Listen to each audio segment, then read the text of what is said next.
All right, let's jump right into this explainer of the Yoga Vasistha, specifically zoning in on Canto 8. Today, we're diving deep into the esoteric nature of consciousness and reality, exactly as the ancient sage Vashishtha transmitted it to his royal disciple, Lord Rama. I mean, just imagine sitting at the feet of a master, getting ready to uncover the literal mechanics of the universe. We're going to treat this text with the classical reverence it absolutely deserves, breaking it down step by step so you can truly grasp how your own mind works. But before we get into the formal teachings, I want to hit you with a question, and I want you to really think about this for a second. Is the world you're looking at right now truly real, or is it just a projection of your own mind? That single provocative question is the beating heart of classical Advaita Vedanta. It challenges our entire perception of existence. Sage Vasistha uses this exact inquiry to completely shatter Lord Rama's ordinary worldview, and, well, by the end of this explainer, it might just shatter yours too. So, here is our roadmap for today. 1. Introduction to Canto 8. 2. Elephant of the Mind. 3. Structure of Mayalata. 4. Time, Space, and Consciousness. 5. The Spark of Brahman. And 6. Summary and Practical Application. Section 1. Introduction to Canto 8. The Guru's Transmission. Okay, as Sage Vasistha lays the groundwork for how the soul actually gets tangled up in the material world, we need to define two absolutely critical terms. Listen closely to this because it's the foundation for everything else. First, the jiva. This is the individual soul, the part of you currently feeling trapped by illusion, experiencing pain, pleasure, and the passage of time. Second, Brahman. This is the absolute, infinite, unchanging reality, pure consciousness. The whole problem Vasistha points out here is that the jiva has completely forgotten its true nature as the infinite Brahman. It's basically become hypnotized by its own dream. Section 2. The elephant of the mind. The danger of the wandering senses. So how exactly does the jiva forget its infinite nature?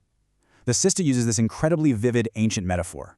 The Sanskrit verse, mano hi matamatanga, translates directly to, the mind is like a wild, wandering elephant, crashing through the forest of desires, blind to its own true nature. Just think about that heavy, aggressive energy. An untamed mind endlessly chases worldly attachments, constantly looking for satisfaction outside of itself. And in doing that, it literally creates its own endless suffering. So it really boils down to two choices, right? On one side, we have the attached mind, that wandering elephant. It's driven by intense craving, it's restless, it's destructive, and it is deeply trapped in illusion. On the other side, we have the liberated mind, the disciplined elephant. This mind is calm, incredibly focused, aligned with absolute truth, and entirely free from bondage. And notice, the Yoga Vasistha isn't telling Lord Rama to destroy his mind, not at all. It's telling him to tame it through classical spiritual discipline. Section 3. The structure of Mayalata. How the mind entraps itself. Okay, but how does this wandering mind get stuck in the first place? You have to understand this fundamental principle. Maya, or illusion, isn't some external magical force cast down from the sky to punish us. Vasistha describes it here as Mayalata, the creeping vine of illusion. It's a psychological structure that gradually, almost invisibly, entangles the soul through our own continuous worldly thoughts and daily attachments. It grows from the inside out, and it literally feeds on our own attention. Vasistha breaks this entrapment down into a chronological sequence, and it's fascinating. Step 1. The moth of thought is drawn to the flame of a worldly object. It starts out innocent enough, right? Just a fleeting idea, a tiny attraction. But then in step 2, these thoughts repeat. That moth keeps circling the flame until the thought solidifies into a burning, intense craving. And then, step 3, this is where the trap snaps shut. This intense craving acts as ice, effectively freezing your once fluid, free soul into a rigid, trapped state. Let's unpack that because it's a huge concept.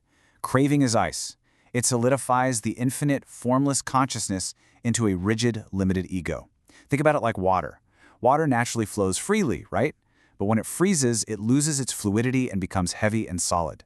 In the exact same way, the limitless jiva becomes restricted, dense, and immobilized when it gets consumed by intense worldly cravings. The mind effectively freezes itself into a state of strict limitation. Section 4. Time, Space, and Consciousness. The Architecture of the Illusion. Once the mind is frozen by this craving, it starts projecting reality across 3 distinct dimensions. First, we have physical space. That's the external material world we can see and touch, governed by physical time. Next is mental space, the internal realm of our dreams, our thoughts, and psychological time. And psychological time is wild because it can stretch or compress in an instant, you know? But the ultimate dimension is the space of consciousness. This is the undivided reality of Brahman, completely untouched by time. Physical and mental spaces are really just temporary, floating illusions existing within this infinite space of consciousness. To put this in strict classical terms, the text is outlining some seriously advanced concepts here. It says the universe is a projection of the mind. This theory of appearance basically states that the world is a mental construct. It only exists as long as your mind focuses on it. But what's really mind-blowing is this idea of holographic information, the ancient realization that every single part of consciousness actually contains the whole. The entire universe, all of time and space, is mirrored right there within your singular awareness. It's crazy, because this ancient yogic text sounds exactly like modern quantum physics describing a holographic universe. Section 5. The Spark of Brahman. Realizing your ultimate nature. So if the whole universe is just a mental projection, and we're all tangled up in this creeping vine of Maya-lata, how do we break free? The text makes this massive declaration. Tvam Brahma Asi. You are a spark of Brahman. Within you resides the infinite light, untouched by the wandering mind or the illusions of the world. This direct translation imparts the ultimate truth of Canto 8. Even when that elephant of the mind is wandering, even when the ice of craving feels frozen solid, your true identity as the Absolute remains perfectly pristine. It literally cannot be harmed. Because of this realization, Sage Vashishtha defines salvation in a completely internal way. True renunciation isn't about running away from society to hide out in a cave somewhere. It's an internal shift. It is melting that ice of craving through deep, piercing self-knowledge right where you currently stand. It's realizing salvation in the present moment. You don't abandon the world physically, you abandon the illusion that the world has the power to bind you. Section 6. Summary and Practical Application. Bringing the wisdom to everyday life. So, how can you bring this profound classical wisdom into your own everyday life? Well, here's your practical day-to-day framework based on Canto 8. First, observe the moth of thought. Try to catch your thoughts early, just watching them without getting burned, before they spiral into attachments. Second, intentionally melt that ice of craving through constant self-inquiry and awareness. Third, always remember you are the spark of Brahman. You are the silent observer of your mind's projections, not the projections themselves.